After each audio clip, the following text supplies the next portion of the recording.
안녕하세요. 절대갑TV의 명품 PD 한PD입니다.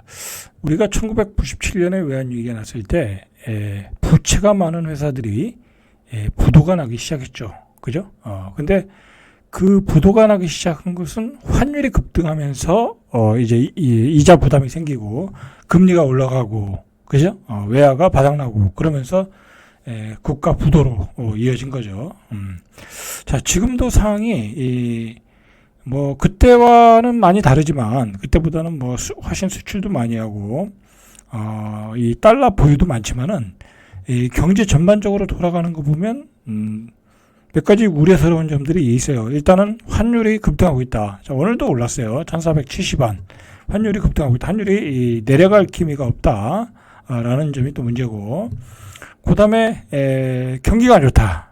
그죠? 경기가 안 좋다. 경기가 안 좋으니까 뭐 금리는 예전만큼 비싸지 않은데 경기가 안 좋으니까 어떻게 되겠어요? 기업들이 부도가 나거나 부도 위험에 지금 빠지고 있다라는 거죠.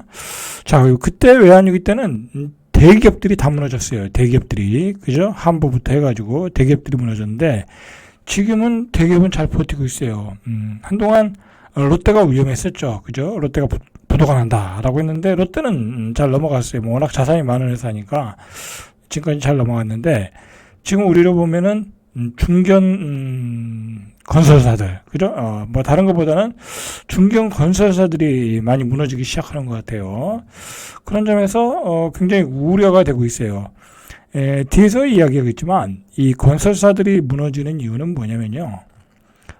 속된 말로 옛날에 경기가 좋을 때, 그죠? 경기가 좋을 때는 막 뻥튀기 해가지고 막 팔아먹은 거야. 그죠? 뭐, 굳이 필요도 없는 아파트를 투자로 사고, 그죠? 지방에 있는 아파트.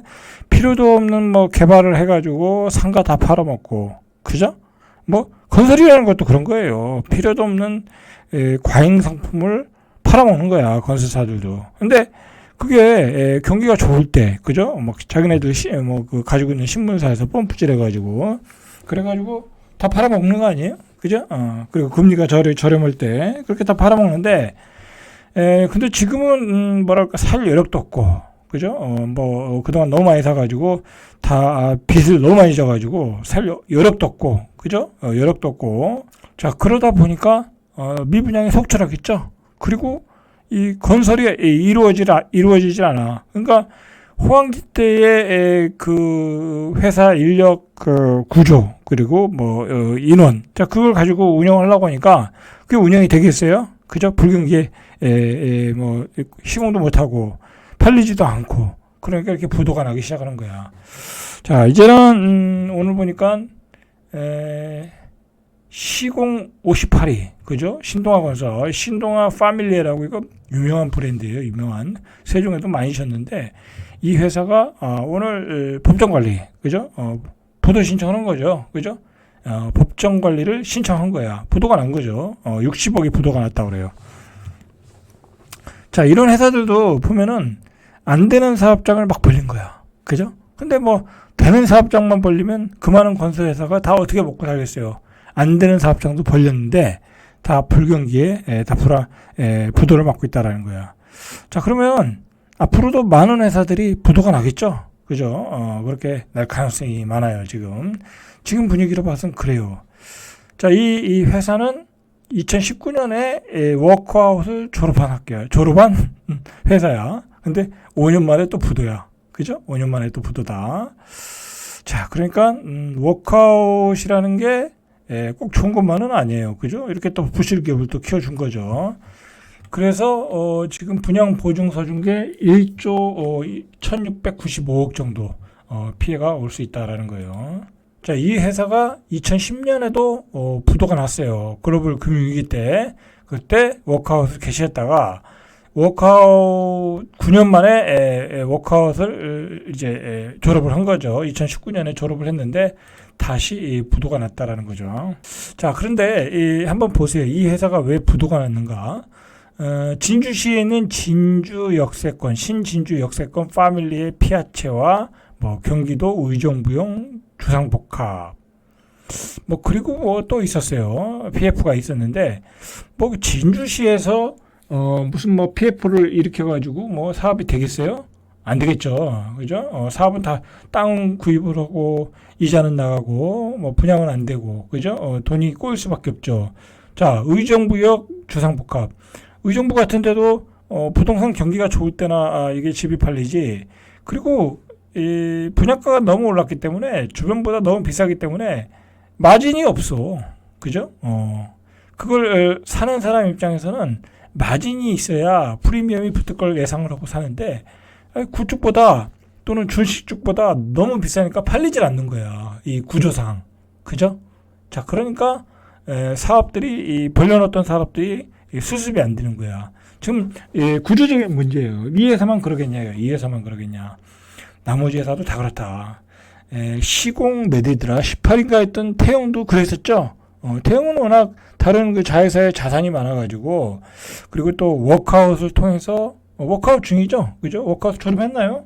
그죠? 어쨌든 구주의 금융을 통해서 회사가 그나마 회생을 한 거야. 그죠? 태영도 무너졌다가 살아난 거예요. 간신히. 이제 앞으로 어떻게 될지 모르지만. 그러니까 앞으로도 계속해서 이런 회사가 쏟아져 나올 가능성이 있다라는 거야.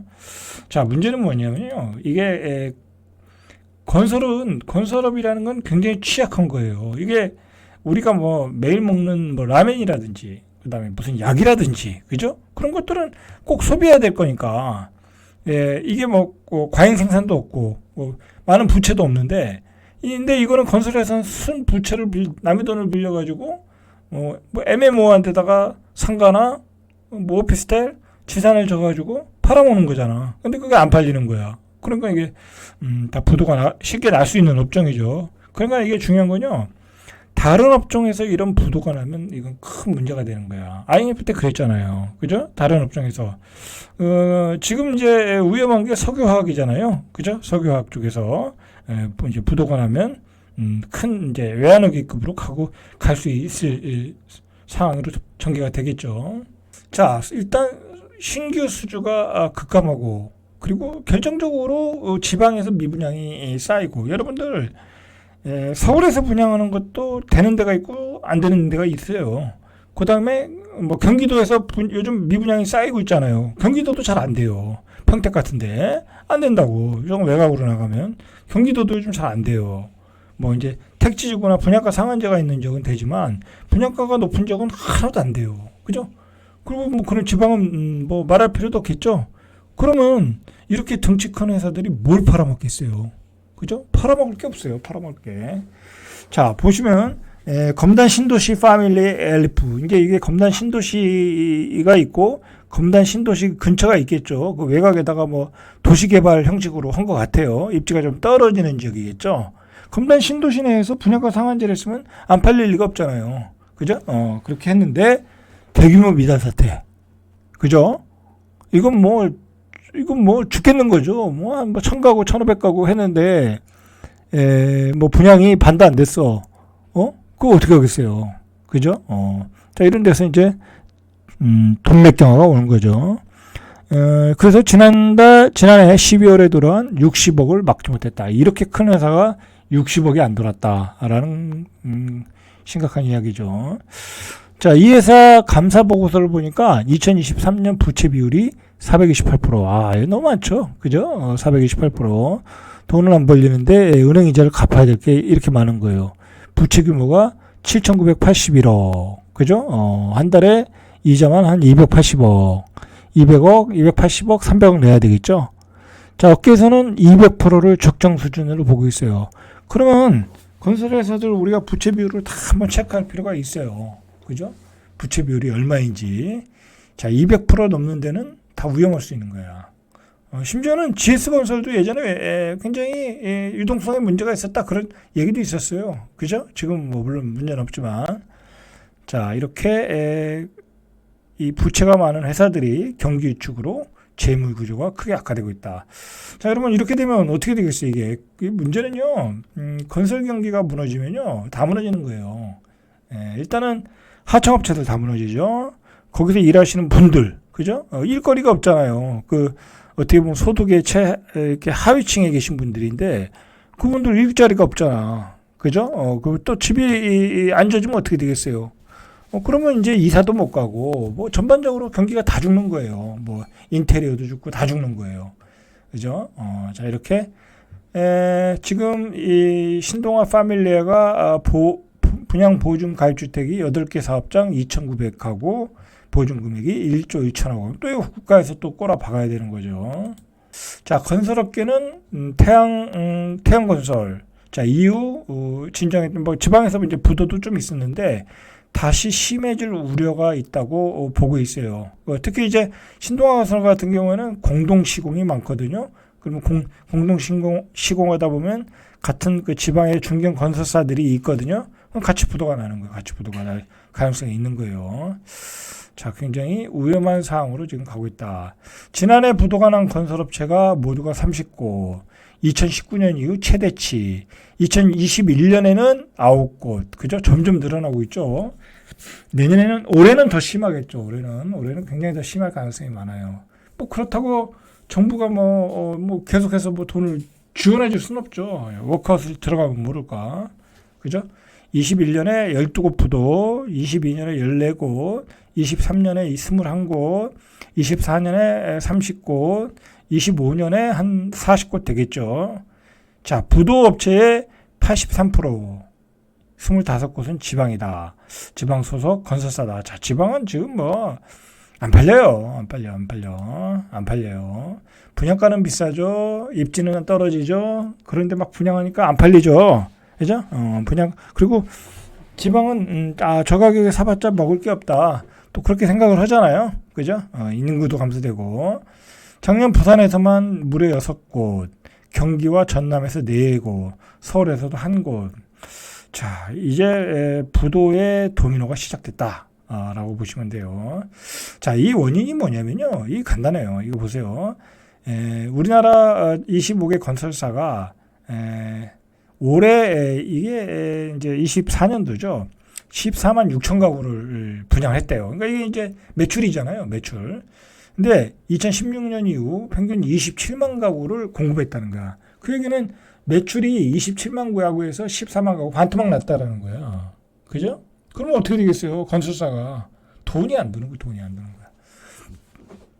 자, 이 정도 수준이 얼마냐면 2010년도 한참 경기가 안 좋았을 때 17만 가구였대. 그것만도 못하다. 왜 줄었겠어요? 분양이 안 되니까. 그리고 고분양가니까. 그죠? 자, 이렇게 일반적인 분양 숫자도 들었고요. 시공 능력 상위 10개사 중 6곳이, 그러니까 10개 건설사 중, 10위 안에 드는 10개 건설사 중 6곳이 예년보다 분양 계획을 축소했다. 그죠? 업계 선두인 현대건설이 매년 2만 가구 이상 쏟아내던, 근데 뭐 반 정도밖에 쏟아내던 GS건설의 물량도 1만 가구 이렇게 반으로 줄어들었다는 얘기예요. 지금 현대건설, GS건설도.